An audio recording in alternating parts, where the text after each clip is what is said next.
వే gold trusted gold buyers మీరు తాకట్టు పెట్టిన బంగారాన్ని విడిపించి ఈ రోజు ఉన్న మార్కెట్ ధరకు కొనబడను. బీజేపీకి రాజీనామా చేసేటువంటి యోచనలో అన్నామలై ఉన్నారు. బీజేపీ జాతీయ అధ్యక్షుడు నితిన్ నబీన్తో అన్నామలై భేటీ అయ్యారు. అయితే బిఎల్ సంతోష్ తో పాటుగా నితిన్ నబీన్ ను కలిశారు అన్నామలై. అమిత్ షా అపాయింట్మెంట్ కూడా కోరినట్లుగా సమాచారం. మరోవైపు 2 రోజుల్లో తన వైఖరిని వెల్లడిస్తానంటూ కూడా బీజేపీ తమిళనాడు మాజీ అధ్యక్షుడు కూడా వెల్లడించారు. అన్నామలై నూతన పార్టీ పెడుతున్నారంటూ కూడా జోరుగా ప్రచారం సాగుతుంది. తాజాగా నితిన్ నబీన్ తో భేటీ సందర్భంగా అన్నామలై రాజీనామా ఇచ్చారు అంటూ కూడా ఊహాగానాలు కూడా వ్యక్తమవుతున్నటువంటి పరిస్థితి. అయితే బీజేపీకి రాజీనామా చేసి తమిళనాడులో నూతన పార్టీ ఏర్పాటు దిశగా అన్నామలై అడుగులు వేయబోతున్నారా? అంటే అవుననే సమాధానం అయితే వినబడుతుంది. ఇక ఇదే అంశంపై మరింత సమాచారం మా ప్రతినిధి కిరణ్ అందిస్తారు. కిరణ్, చెప్పండి, అన్నామలై బీజేపీ అధిష్టానంతో భేటీ అయినటువంటి పరిస్థితి సో ఎలా చూడొచ్చు అంటే ఆయన బీజేపీకి రాజీనామా చేయడం దాదాపు ఖాయంగానే కనబడుతుంది. పూర్తి అప్డేట్స్ అంటే తమిళనాడు రాజకీయాల్లో మరో కొత్త పార్టీ పుడుతుంది అంటూ వస్తున్న ఊహాగానాలు ఇప్పటికిప్పుడు క్లారిటీ వచ్చే అవకాశాలు లేవైతే ఇక్కడ ప్రధానంగా అన్నామలై ఇప్పటికే బీజేపీ జాతీయ పెద్దలతో భేటీ అయ్యారు. మరోవైపు అమిత్ షా అపాయింట్మెంట్ అడిగినట్టు కూడా మనకు సమాచారం అనిపిస్తుంది. జాతీయ అధ్యక్షుడు నితిన్ నబీన్తో భేటీ అయిన నేపథ్యం చూస్తాం. కర్ణాటక ఏవైతే తమిళనాడు కర్ణాటక రాష్ట్ర వ్యవహారాలు చూస్తున్న ప్రధాన కార్యదర్శి బిఎల్ సంతోష్ తో కూడా ఆయన భేటీ అయ్యారు. కోయంబత్తూరులో బీజేపీ కార్యవర్గం సమావేశమైంది. బీజేపీ సెంట్రల్ బాడీ మీటింగ్ సమావేశమైంది. ఈ సమావేశానికి అన్నామలై హాజరు కాలేదు.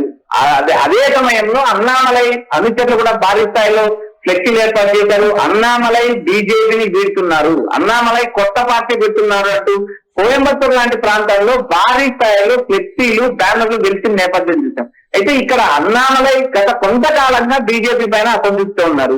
ఏదైతే అన్నా డిఎంకేతో పొత్తు కోసం నేరుగా బీజేపీ అధ్యక్షుడిగా ఉన్న అన్నామలై తప్పించి నయనార్ నాగేంద్రను బీజేపీ అధ్యక్షుడిగా చేశారు. నయనార్ నాగేంద్ర బీజేపీ అధ్యక్షుడు అయ్యాక జరిగిన తమిళనాడు ఎన్నికల్లో బీజేపీ అత్యంత ఘోర పరాజయం పొందింది. 27 అసెంబ్లీ స్థానాల్లో పోటీ చేస్తే కేవలం ఒక స్థానంలోనే బీజేపీ గెలిచింది.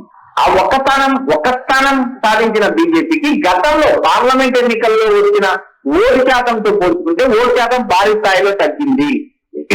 ఎన్నికలకు ముందు కూడా అన్నామలై తాను ఎన్నికల్లో పోటీ చేయడం లేదు, తన తండ్రికి ఆరోగ్యం బాగాలేదంటే ఆయన కొంతకాలం నేరుగా తమిళనాడు రాజకీయ ప్రచారాలకు కూడా దూరంగా ఉన్నాడు.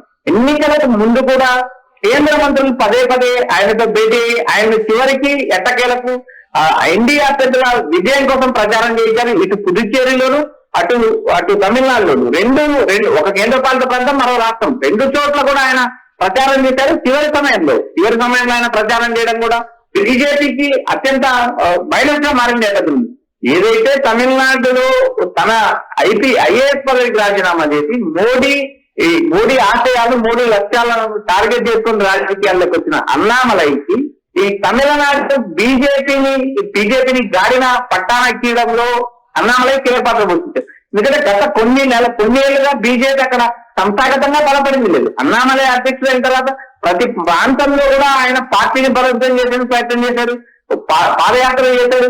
తమిళనాడులో నేరుగా అటు డిఎంకే ఇటు అన్నా డిఎంకే నేతలు విమర్శించిన నేపథ్యం. ఇలాంటి అన్నామలై ఒక్కసారి తాను బీజేపీ రాజకీయాలు దూరం అవుతూ కొత్త పార్టీ పెడతారు అనే ఊహానాలు గత 2-3 రోజుల నుంచి వస్తున్నాయి.